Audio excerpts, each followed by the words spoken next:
Okay, so today I'm gonna talk about the fundamental theorem of calculus. What it comes down to really is just these two theorems. So first is TCF1. We don't use it a lot in application, but to understand calculus, it's really important to understand that, well, first of all, calculus is about change and really small changes. Say if we have a function and we are trying to measure the area that is under this function,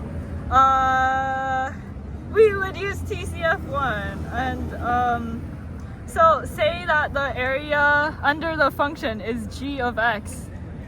Then the change of rate of g of x, so pretend we are pulling x to the right or to the left, the rate of change of g is how much the area under the curve is increasing, where we increase or decrease x.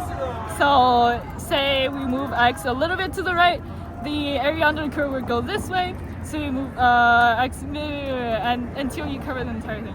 So that's why we say that the rate of change of g of x is f of x. The rate of change of the area under the curve is f of x, so how tall the function is basically. I think it's pretty intuitive, and if we write this in integral form, this is what we get.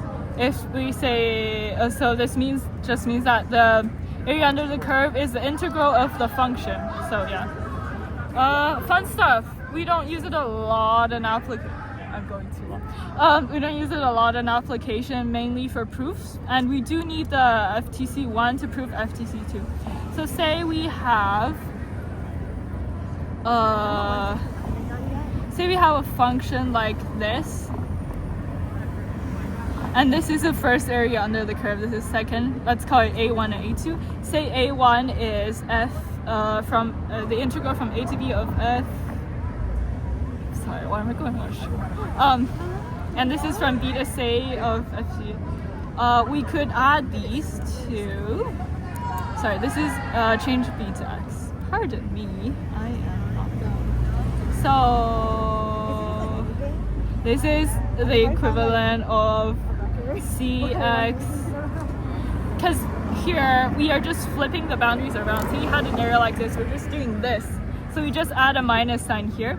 And if we want to measure the a1 plus ab, from the graph you can see it's just the integral from a to c. So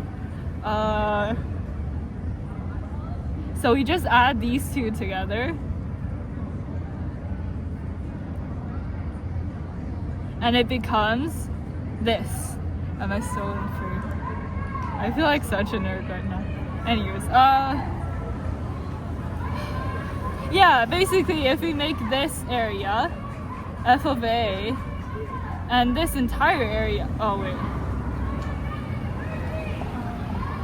this area is f of, yeah, I don't remember. Yeah, say if we make f of b the equivalent of the area up till here, and f of a the area up to here, the difference would be whatever is inside the integral, I think. This just says that if we have something like this, we can solve it. And there begins the painful journey of calculating definite integrals. Thank you guys for listening to my YouTube video. I hope it was helpful. Please like and subscribe. Leave a comment down below if you don't get anything. Follow skule.